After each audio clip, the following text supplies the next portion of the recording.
Number 2, set clear boundaries. It's important to set boundaries for ourselves and others. Let's say your friend often comes over to your house for movie night. You love and care for your friend, but they aren't the most respectful guests.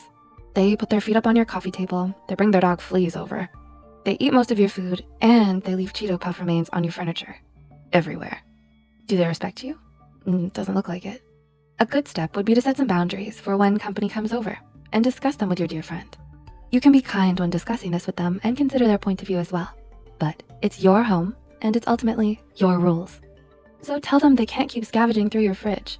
Fleas must be on a leash and to keep their cheese-filled hands to themselves, not on the furniture. And paws off the table, Fleas. Number 3, understand you don't have to be nice all the time. Who wouldn't want to be nice when they want to? But when you feel like you have to at the expense of your own happiness, it's not a good idea. Sadly, a lot of people think they can take advantage of those who are kind to them.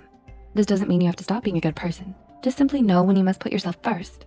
And also, don't feel guilty about it all the time. You may think that if you don't do every favor your friend asks of you, they might not like you anymore. But what kind of friend is that? Next. Number 4, speak up.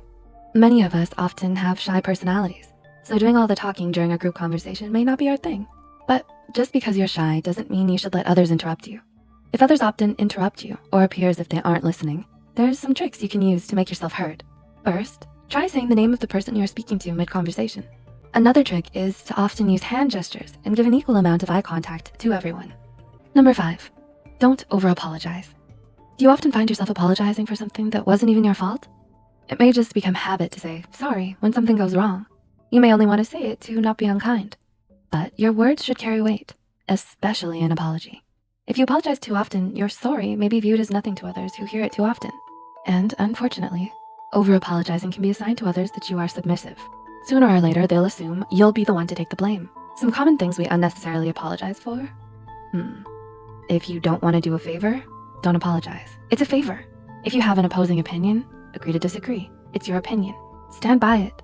Remember, you don't have to be unkind. Say sorry when sorry is due, but be conscious of how often and how unnecessarily you do say it. And number 6, display confident body language. Confidence is key. That's what people often say, and it can be very true most times.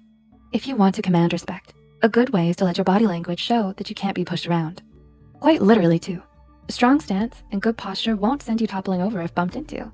So use good posture and stand up tall. Make good eye contact when listening and speaking. Crossing our arms is often seen as defensive, so it's best to relax them by your side. Carry your head high and eyes forward instead of looking to the ground.